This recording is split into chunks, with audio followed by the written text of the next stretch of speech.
Well, good morning, everyone. Today is August the 5th. My name is MightyStream.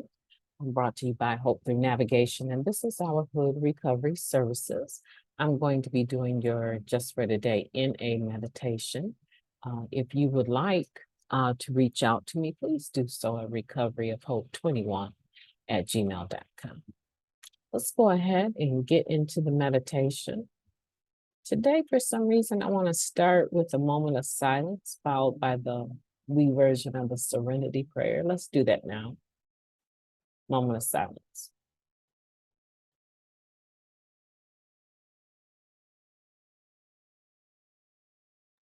God, grant us the serenity to accept the things we cannot change, the courage to change the things that we can, and the wisdom to know the difference. Okay, let's get into the meditation. Just for today, August 5th, the shape of our thoughts. By shaping our thoughts with spiritual ideals, we are freed to become who we want to be. Basic text, page 105. Addiction shaped our thoughts in its own way.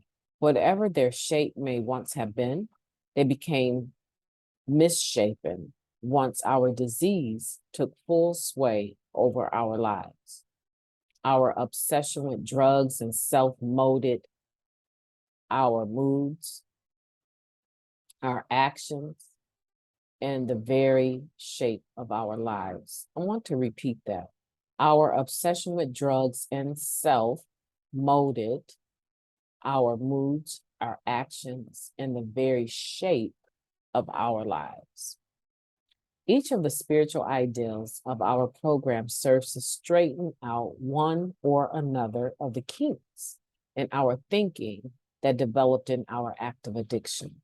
Denial is counteracted by admission, secretiveness by honesty, isolation by fellowship, and despair by faith in a loving higher power.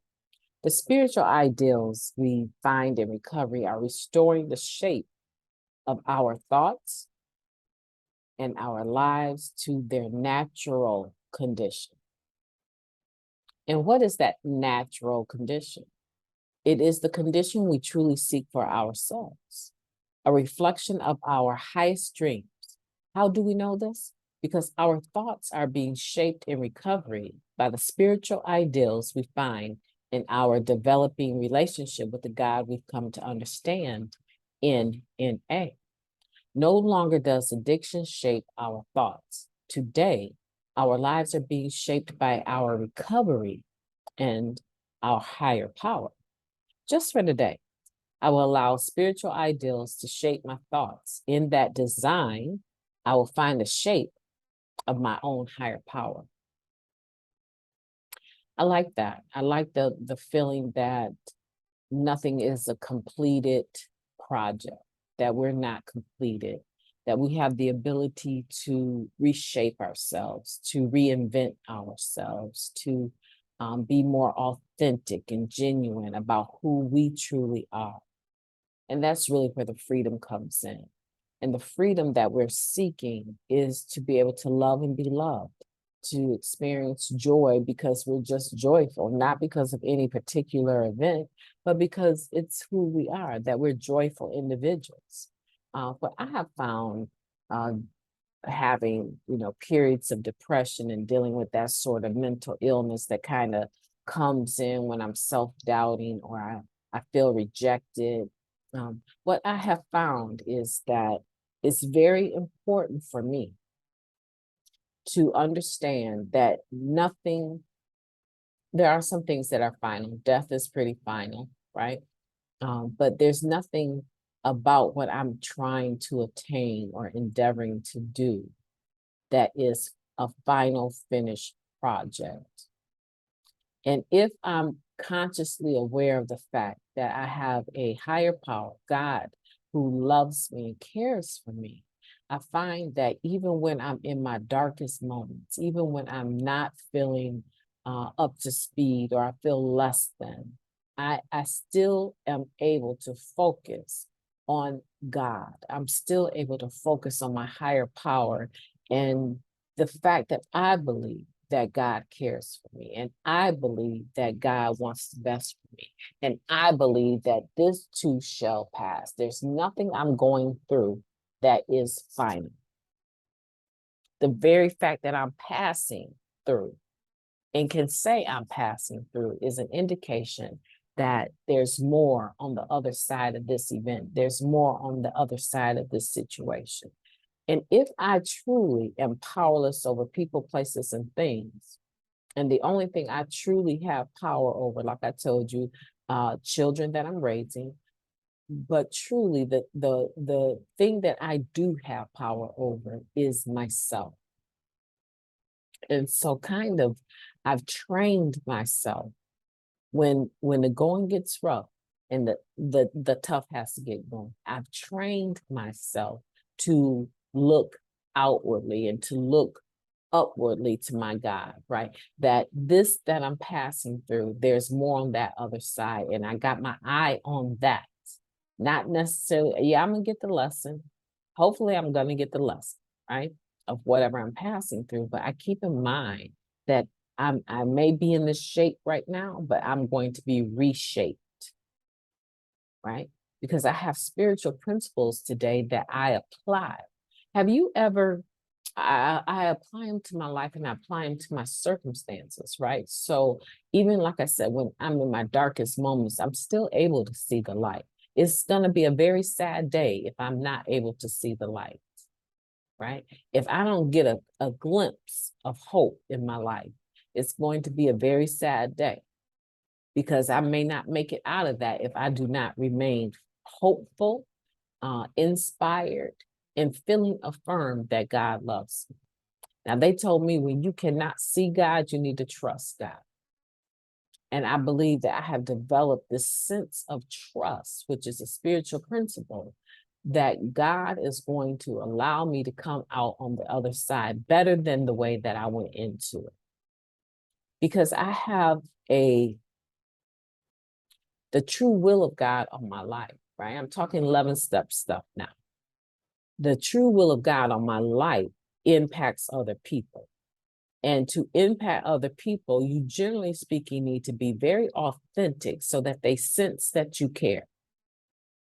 So I know a lot of times the stuff I'm passing through, I got to get that lesson because it's going to increase or intensify the ability or the level at which I'm able to help others. So a lot of times I'm holding on and it may not even necessarily be about me. I'm holding on because I know that somebody else is going to be impacted by this experience, by my strength and my hope. And I want to be faithful, another spiritual principle, to that true will of God over my life. Okay? So as you go through things, you got to remember that your natural condition, the you that you are meant to be, is constantly being reshaped so that you can get to that natural condition. The you that reflects your highest dreams, the you that is operating at your highest capacity of success, the you, right, that you were born to be.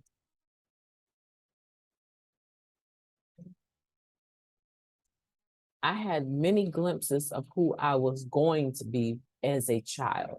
I can remember conducting like a little class in my garage at like I was in kindergarten or first grade. I was very young when I started doing that.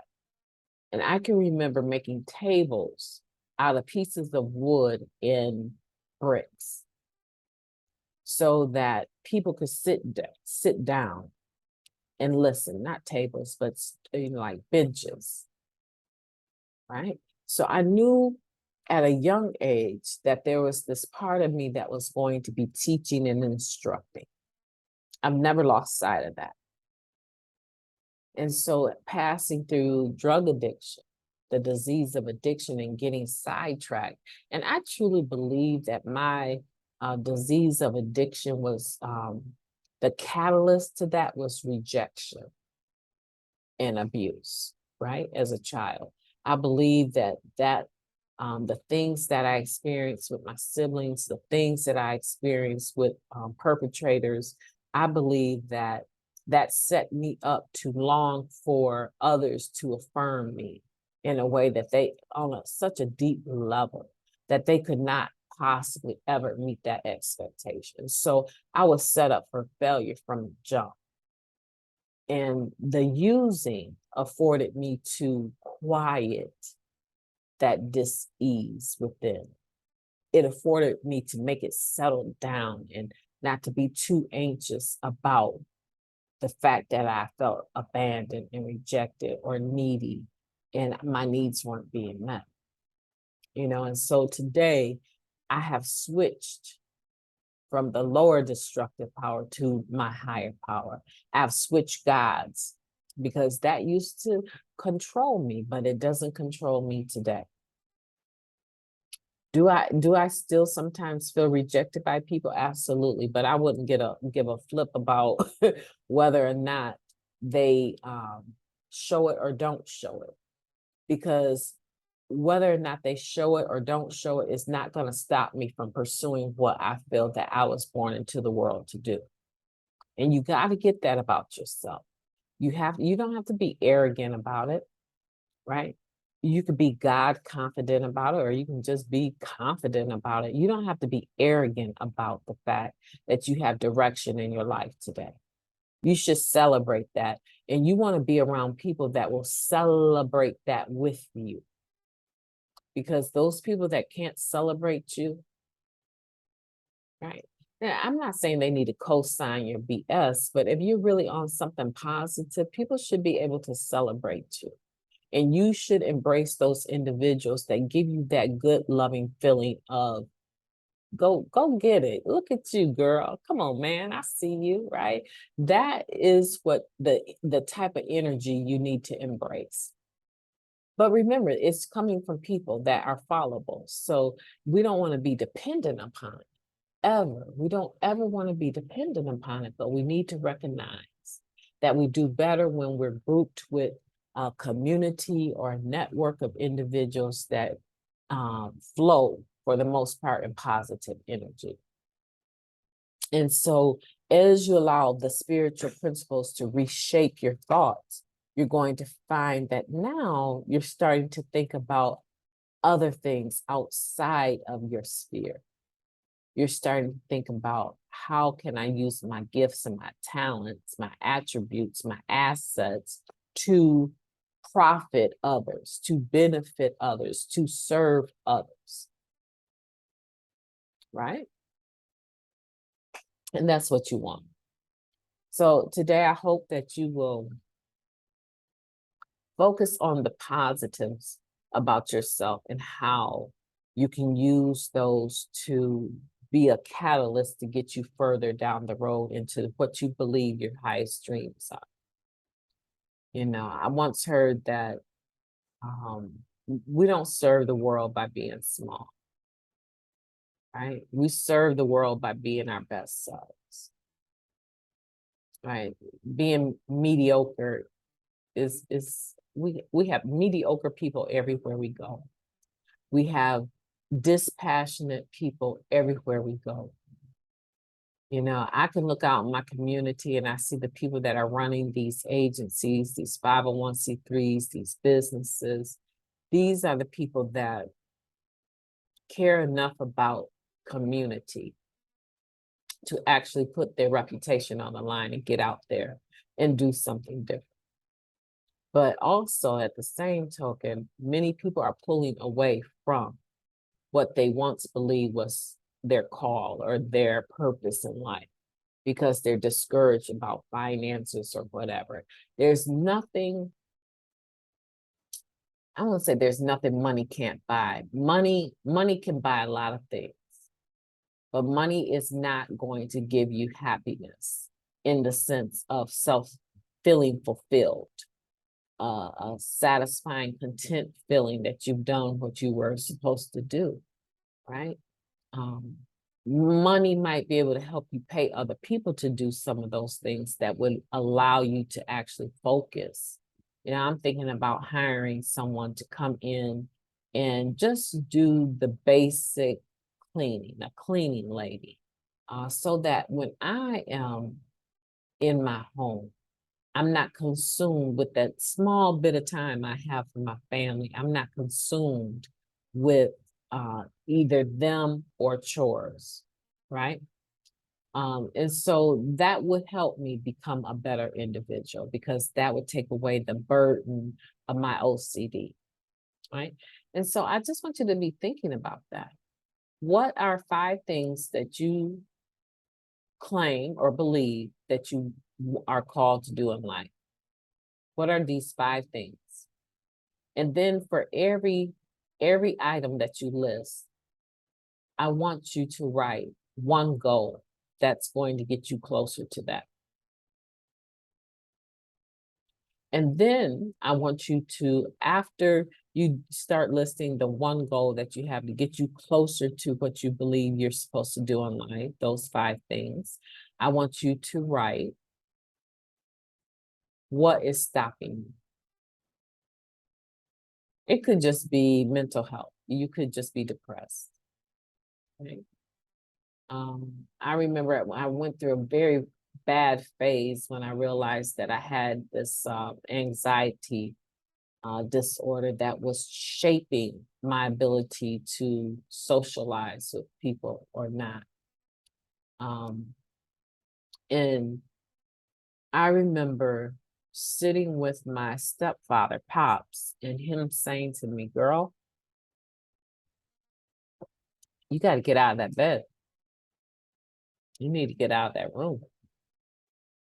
And so I would come out and I would sit with him while I was reading his paper, his book, and drinking coffee. And we would walk down to my sister's house and we would talk and eat things and have lunch. And, so she was kind of like the person that I embraced as someone to socialize with. But one day he said to me, "You know what you need to do?" And I was like, "What?" He said, "You need to get out there and find some place to volunteer. Find some place that needs some help and start volunteering. It'll do you a world of good. My little girl that I know loves to help people. You need to volunteer." And I went and found a place that I can volunteer. And it seems like I volunteered for a lot of years with different places. And I'm just now getting to the point where I'm breaking away from giving so much of my time for free, because now I'm believing in myself and I see that I have a lot of assets and I have a lot of education and a lot of degrees, and I see that I have the potential to do more and to be better than I am, right? And so that little suggestion blessed me. Maybe that's you. Maybe you are doing all this busy stuff, but none of it is what you really think your highest dreams are. Maybe you need to get in the mix of people that are doing the type of things that you say you're called to do. And I challenge you to find some place that you can give a couple hours a week to start increasing your confidence in yourself, right? A lot of times when you're sitting in a place or you're doing volunteer work and you're serving the community, and people come to you and you see the destitute circumstance they're under, it can open your heart.